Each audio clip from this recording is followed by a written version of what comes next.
Welcome to Currency Shift, the podcast where we showcase and share insights from first, only, and the disruptive.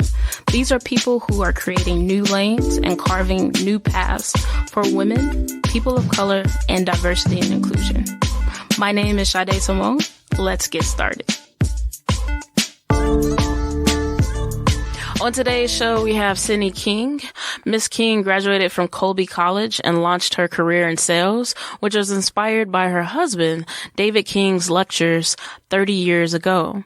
She went on to sell for creative agencies as managing partner of an international branding consultancy and as business development executive.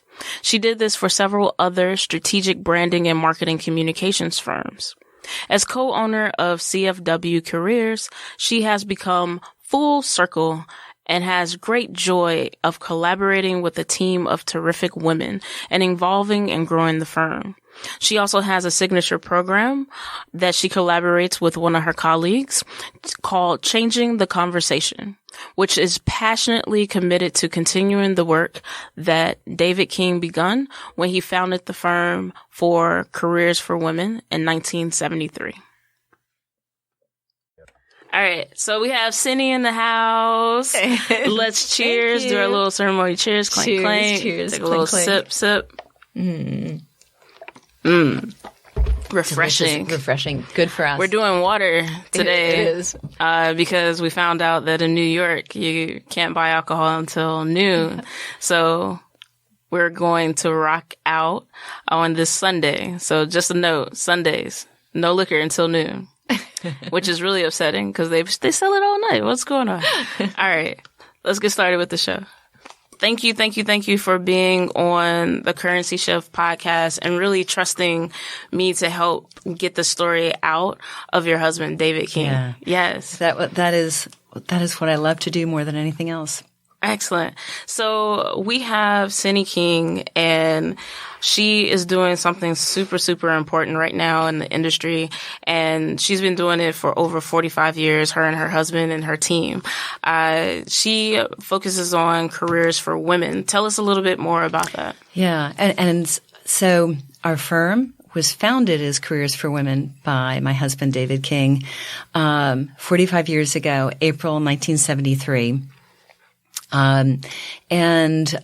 We were founded as both a career school to educate women about careers and careers specifically in sales, and a placement agency. Through the years, we have endured and evolved, and today we are a recruiting and talent consulting firm. Placing in equal measures men and women as CFW careers. So this is sort of an evolution that took place organically. We are a boutique recruiting and talent consulting firm with an awesome team of about 7 of us. My co-owner is Rachel Fenant-Fassler.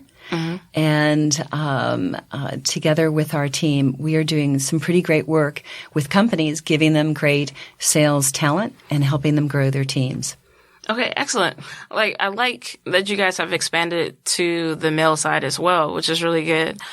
Tell us, let's take 10 steps back, because now that we have a good understanding of what you and your company does right now, let's go back to when you first started. What was that like, even meeting your husband for the first time before he was your husband? Okay. What was it about you that said, okay, I like this guy and this is it for me? That is a special part of the story. So actually, I have not been part of the firm for 45 years. I am sort of this current chapter. Though my connection began much earlier. So David had founded the firm in 1973 and had created this huge stir as the man who believed in saleswomen, the man who believed that and at this point it was rocking a lot of boats, believed that a woman could actually sell. Yes. And not only that, and actually what's so significant is he believed that women could sell better than men. That's what was that's a strong statement. It was a strong statement. Say that again first. The best salesman in the world isn't a man at all. Yeah. She's a woman. And so that's sort of what was making headlines. And my husband was very good with actually an awesome team in the beginning, making some great headlines. And what he meant by that was that all the things that made a woman really good as a mother, a teacher, a nurse, everything we know and love about women, great listening skills, relationship building skills, empathy, could make a woman even better than men at selling. Now, this was what's sort of hard is you've got to flash back to 1973 when there were virtually no women in media sales. And it was coming off of the civil rights movement as well. Absolutely. And women's rights. And significantly during the enactment of the Equal Opportunity Law, which involves sort of putting some more teeth in that law as far as litigation around the need to hire equally. So there was this momentum going on, and a time of change, so David made these statements and then started consulting with companies like J&J and Prudential and Merrill Lynch and others around diversifying their sales teams. They felt a lot of these companies were starting to feel like, maybe we need to get with it. We need to take a look at this. That's true. How did he handle a lot of the pushback? Because I imagine there was a lot of pushback that he was given from these major firms. Like, what did he do to push through and actually stand tall and help push the movement forward? Right. It was hard. It was hard, and yet some of these things came so naturally to David. When you see him speak, he is just this charismatic speaker, this unique thinker, and so part of it was his believing in it and being incredibly persuasive. But there were moments like when he was meeting with the head of HR from one of the major television companies, and the head of HR said to David, I just want you to know, I think that what you're saying and doing around women in sales is awesome. And I'd like to hire 10 of them. And David's eyes lit up and he said, wow. Really? He said, that's great. And then the head of HR said, yeah, he said, they just need to have 10 years of experience. And David said, well, none of them have any experience. And the guy just shrugged his shoulders. And so that's really what led David not just to seek to place women in these jobs, because that just sort of wasn't happening, but to found us as a career school. So we were part of your mission. We were educating. So David, actually in our apartment, people would walk up 54 stairs to our apartment, pack the living room as a classroom at night. And David and others would educate women about not only that they could sell, that they could believe in themselves, they were capable of this, but how to assess what would be a good sales job, how to take an interview, and how to sell. There were modules that David produced around media sales, the nomenclature, how to do it, how to do the business lunch, all the different components that they'd need. So this was essentially doing training and ramp up that would help convince prospective employers that a woman who had never officially sold could step into that job and do it. And David did this also with some companies like Essence Magazine, where he actually created specifically a training module with the head of sales and then hired the whole team. So it was really – so the overcoming the objection was about almost a training component, sort of fast starting women in sales. So that was – part of it. But then, so David had career school, people were packing the room, creating a stir, media coverage happening. So 1980, I graduated from college as an English major and without a real great sense of direction. And I went into public relations and I came to New York. And I ended up having this moment of epiphany, realizing that I was not particularly good at that. And it was just, and then I trying to figure out what I would be good at. And a great uncle of mine who had done very well in business in the city said to me, well, everything you're saying you like doing, presenting, connecting people, fearlessly getting on the phone and calling somebody. He said, it's sales.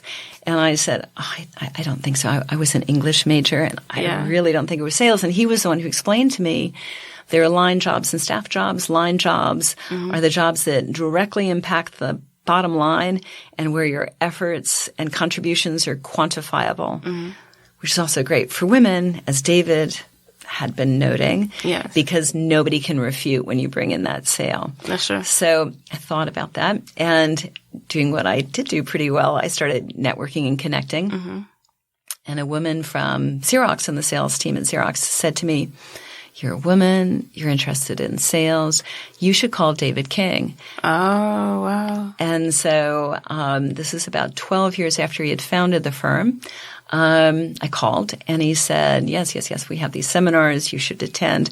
So I attended the seminars, and I, like probably many other women who came through, developed this mad crush on David.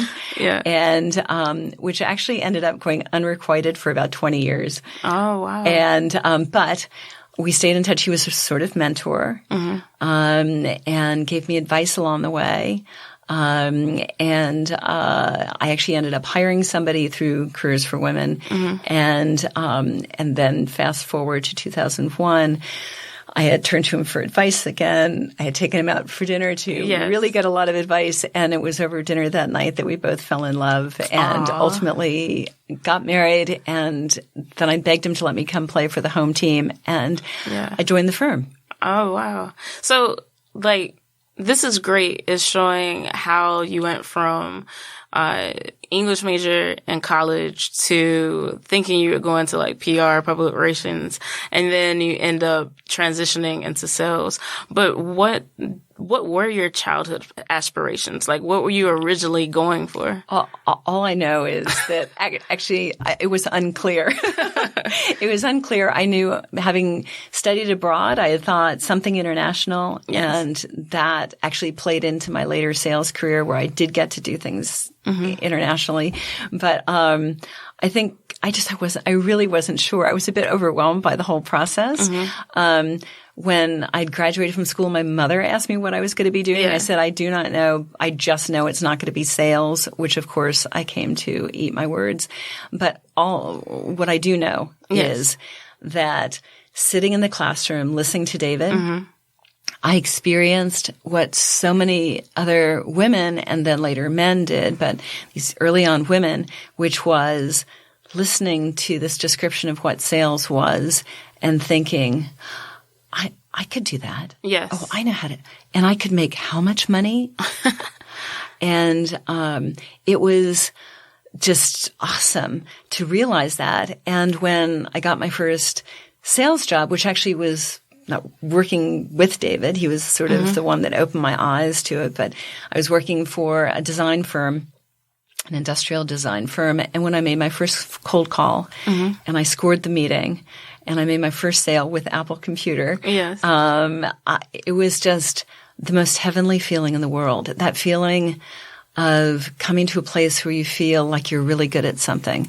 And there's nothing better than that. So one of the things that I really, really like about what I read about Mr. King is that he really pushed women to seek their independence and their wealth. I have a quote that he said, I think the next great step in the women's movement will be the economic step. Every woman should have a career. Every woman should have her own money. As long as you have to ask someone for your money, you cannot be independent and you cannot be equal. And when you become economically equal, you will have then also become socially, sexually, and psychologically equal as well.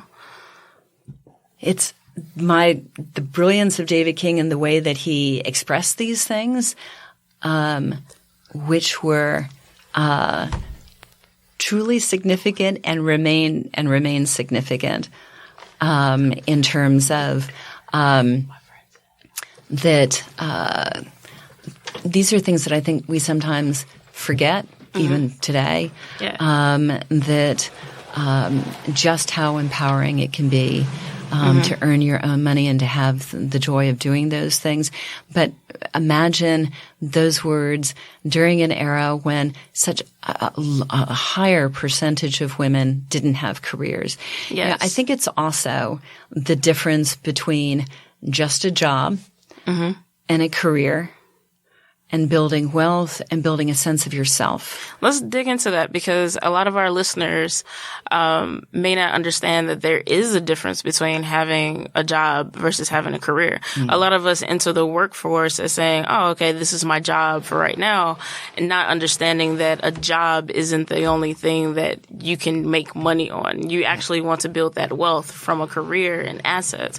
So tell us a little bit about how you differentiate between the job and career.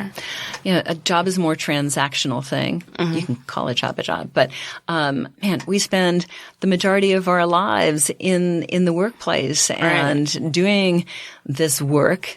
And so I think what we're all looking for is meaning. We're looking for something that's not just a job, but where there's that joy and that pleasure from the people that you connect with in the workplace and from what you're doing, that it's not just getting a paycheck, but on some level, some way, it's making a difference, even if it's making a difference from the way you're handling a customer or a client.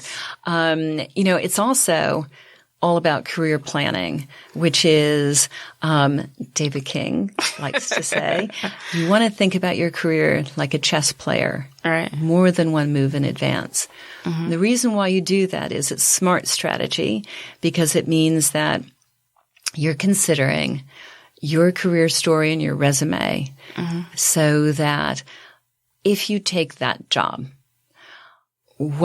how will that read on your resume? Where will that lead you a year, 2 years, 3 years down the road? And how does it set you up for the job after that?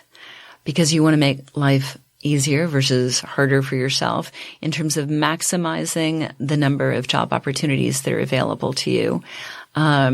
Opening up the maximum amount of opportunities, and also maximizing your earning power, because money isn't everything, but it buys you choices. Exactly. Say that again for everyone, so that they really understand what we're talking about here. Say that again. Compellingly so. So money isn't everything, but money buys you choices. Yes. It gives you choices. Yes. And that's critical. I mean, whether it's like it gives you the choice to donate money to a good cause, or it just gives you money to relieve stress on your family. It's important. It's also important to consider, and that's again the strategic thinking about what are you doing with, this capital, this currency of your life and your career, so that you are maximizing where that takes you in your life. That's true. Let's talk about that a little bit. You talked about family and stress. What do you do to really manage? Because your organization, your firm, it does a lot, right? And you're working with a lot of women, and a lot of potential careers are in your hands. Yes. Like, what do you do to kind of maintain that balance with your mental health, or like help with stress in general? And it is our team. It is our team that makes all the difference. And actually, if I can do a little fast forward or transitioning.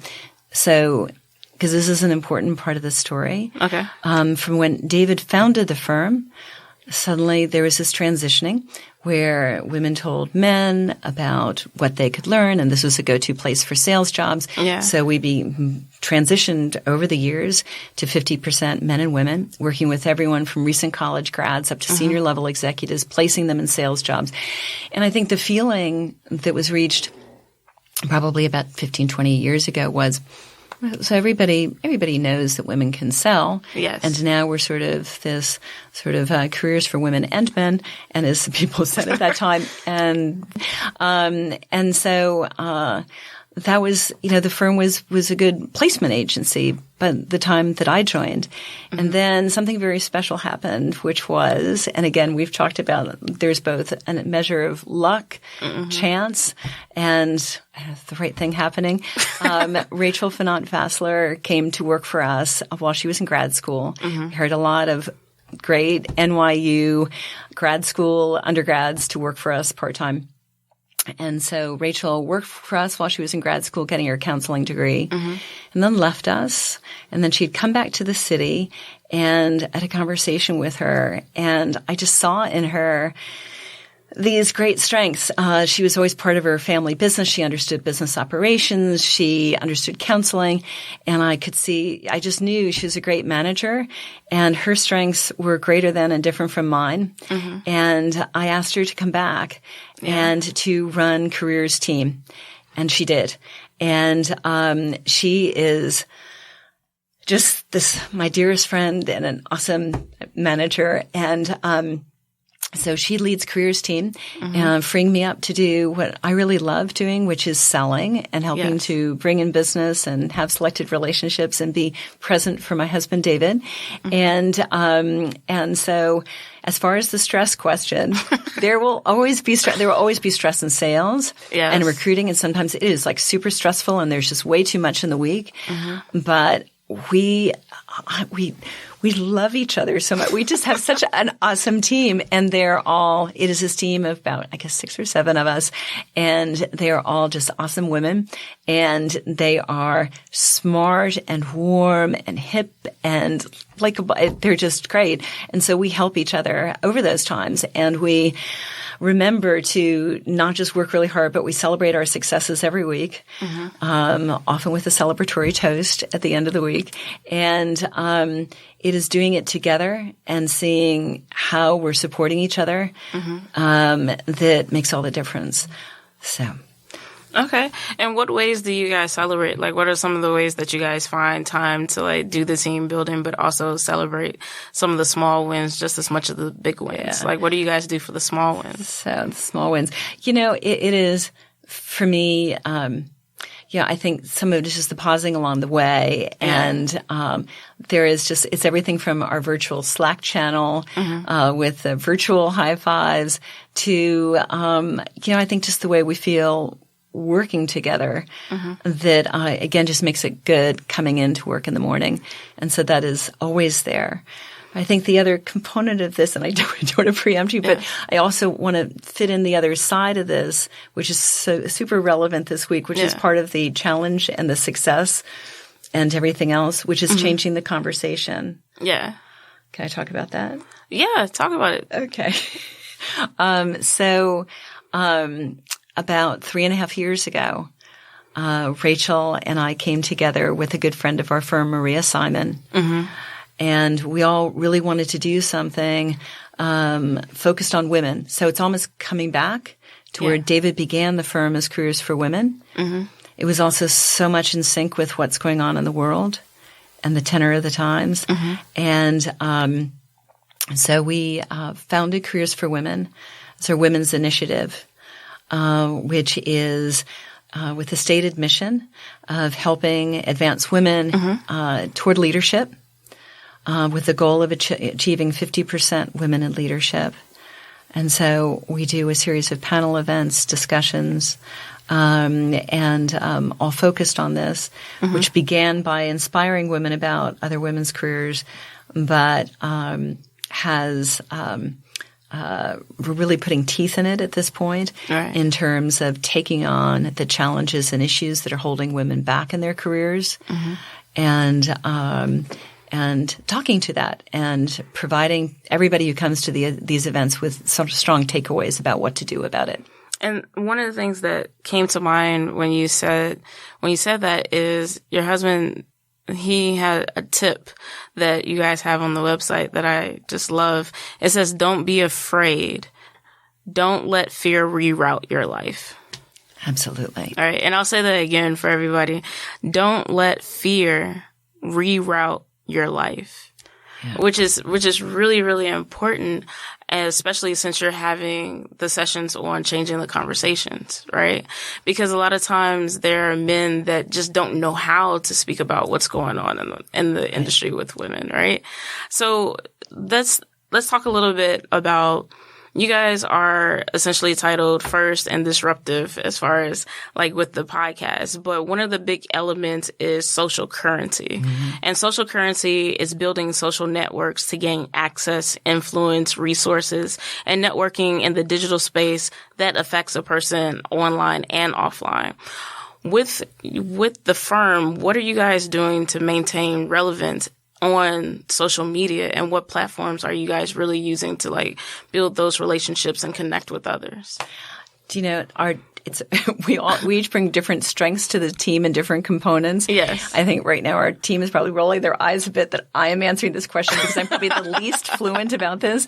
I think that as far as our marketing strategy, which actually we have an awesome consultant working with us right now in terms of just continuing to look at our brand strategy, how we're getting the word out, how we really are capturing, because it's creating that social currency and that network, but it's also what's super important about that is the way that we're as powerfully as possible expressing who we are today with this resonance back to who we've been, the authenticity of, our story and the way we began through David to where we are today, which encompasses not just careers and sales, but it is about helping people advance their careers and the way that impacts their lives, helping people build their teams, the way that impacts companies, and the way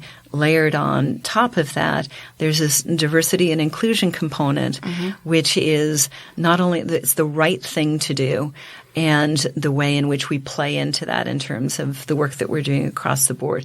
So we're messaging across Instagram and through blog posts, this ongoing speaking to the topic of both careers and women careers, and so really speaking out on the issues and seeking to be thought leaders.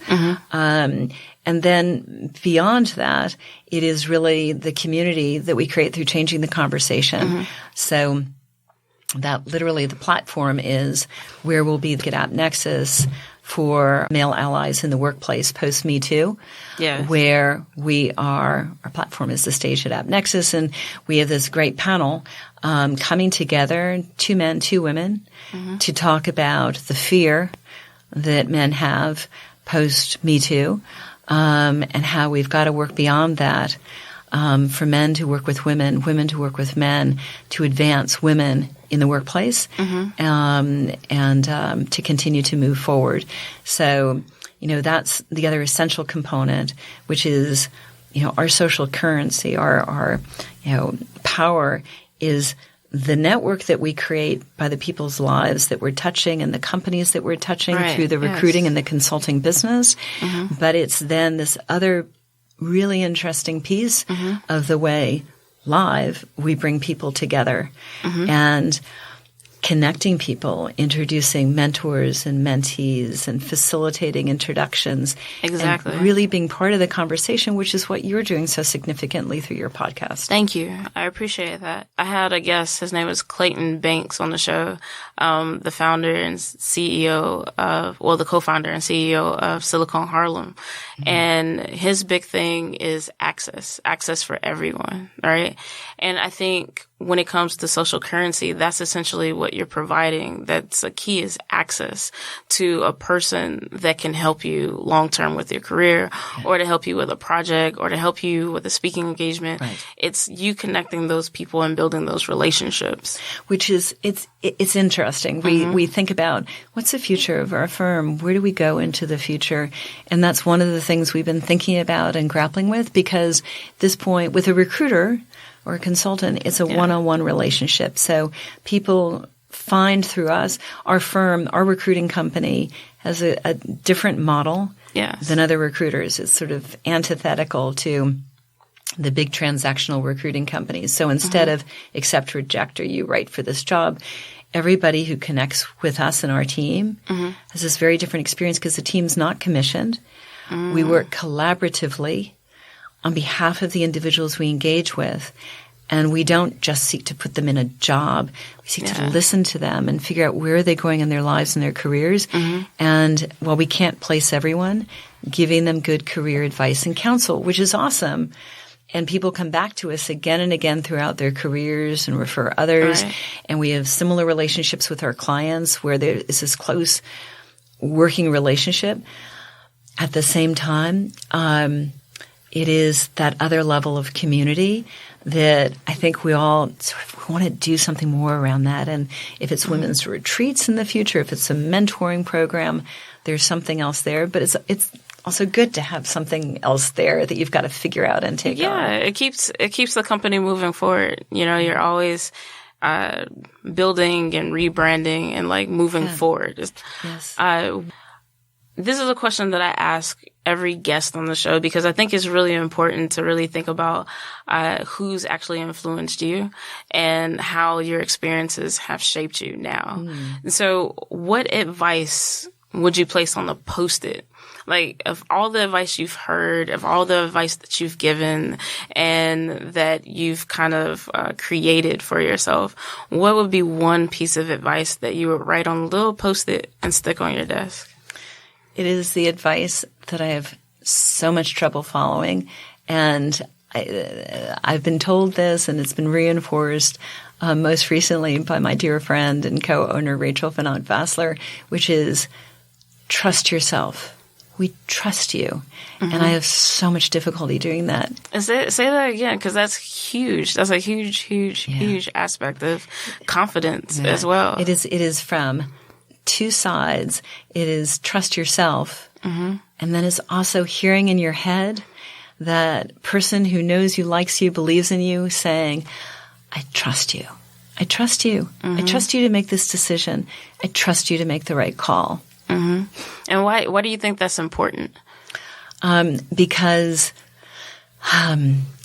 fear holds you back so much in terms of not being sure that you can do it, not being sure that you can do what somebody else hasn't done, or just, not being sure if you're going to do this right or screw up or not be perfect. And it's okay. It's also okay to screw up, but I like even more the message of trust you. I trust you. I like that.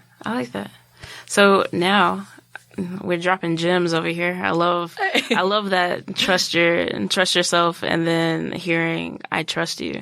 It does make a difference when you're trying to switch your mindset from a negative to a positive in the workplace or outside of the workplace, which is good.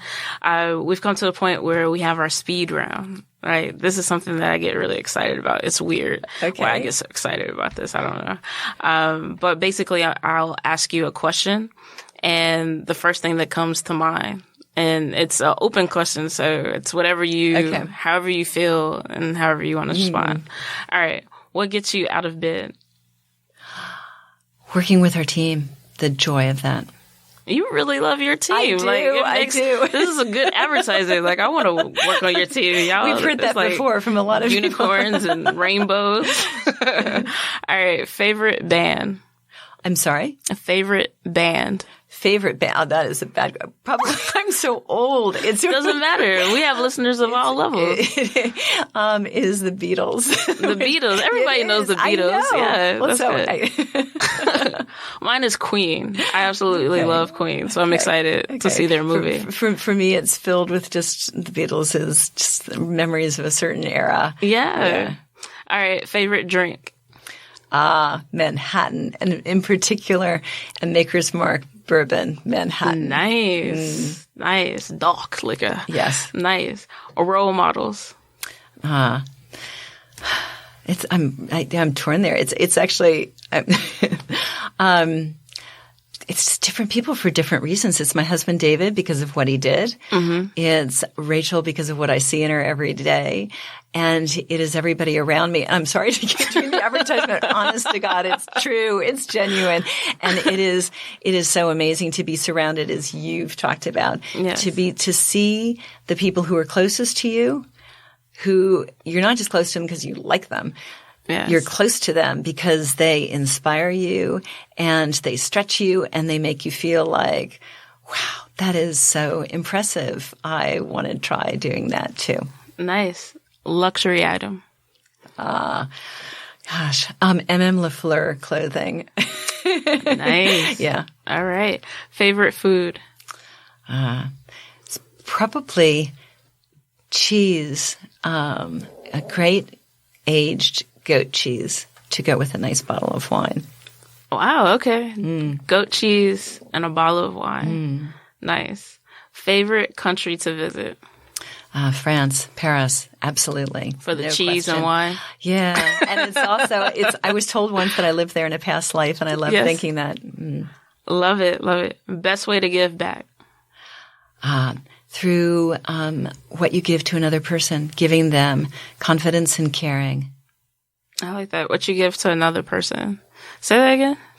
What you give to another person, confidence and caring. Love it. Retirement place? Probably Lancaster, Pennsylvania. What? Really? I grew up in Reading, Pennsylvania, and I love New York, and I always thought I'd be here forever. Yeah. But I am just finding it is the coolest community ever. It is rural, but it is great art scene, great place, great culture, and it is doing great bipartisan work to make a difference in the community, which is super important. Fair enough. I had a bet going on in my head that you were going to say France. Yeah. I would have, but it's about community and connectedness, and my family's back there. So Sure. Understood. Cartoon. Man, I do not know. Cartoon. Yes, cartoon. I haven't looked at a cartoon for so long. I don't have an answer to that. I have nothing top of mind. Anything from when you were younger that you was really younger. love? Gosh, what did I love? I was like Archie cartoons or Yes. like that. Okay, Yeah, there we right. go. Okay. Archie. That was a good cartoon. Yes. I love cartoons, like all, like Rocky Okay. and Bullwinkle, the Swears, Yes, like everything. yes. All right, drama. Drama as far as in what medium? Whatever. Drama is what medium? It is. It's just this litany of different films that I see that change your perspective, and it is always just according to the latest film. And so the drama that's most troubling and most significant and most important to be engaged in is the drama going on in the White House right now. All right. And Got it is the worst, and it is dark, but it is so important we find ways to play through this drama. It's like real life scary. It is like, real life scary. Scary. Virtual reality. Yeah, it's a reality TV show. Yes. All right, comedy. Comedy. Gosh. My favorite comedy is The People Who Make Me Laugh the Most, who includes my brother. Yes. And it just makes me laugh so much that, that's the best form of humor and comedy. Yeah. All right. And then what is happiness? Being at peace with life, wherever it is at that point in time. Just being able to just let it be. That's, to me, happiness. Very good. There's a song out there it talks about that. I'm not going to sing it because my voice is horrible. Yeah, mine too. But it has that same message. Whatever will be, let it be. Yeah. I like that. That is a Beatles tune. That is a good. Yeah? Yeah. Let Excellent. it be. Is there anything that you would like the listeners to know at all? Just that reach out to me. If you're thinking through your career, if you're thinking through, taking on, things in your workplace in terms of trying to build a good team or figuring out things about the culture in your company, reach out to us. Reach out to me and to us. We want to hear about it. All right, perfect. Well, thank you for being on the show. This was tons of fun. I agree. It was like a great little dance over here. So don't forget to follow and to connect. What's the best way for people to follow and connect with you?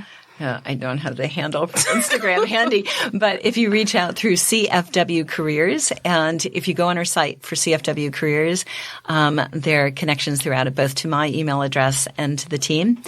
And thank you for everything that you're doing through your cause and this podcast, because it just is super important. And so thank you for being an important voice and having me on. No problem. I'm going to pull up your Instagram handle for you. Oh, thank you. Because that's important. Yes. For everybody to follow and connect. Just to make sure. I think it's CFW Careers. I think that you're right as well. On Instagram. Yes. So follow them and connect with them on LinkedIn as well, so that they can see what your background is and like help you with your careers. It's a pleasure. Thank you. Thanks so much. Thank you for joining the conversation. To learn more about Currency Shift, go to currencyshiftnow.com. If you feel as though you fit the criteria as the first, the only, or the disruptive, send us an email, info@currencyshiftnow.com. Until next time, keep pushing, stay motivated, and stay encouraged.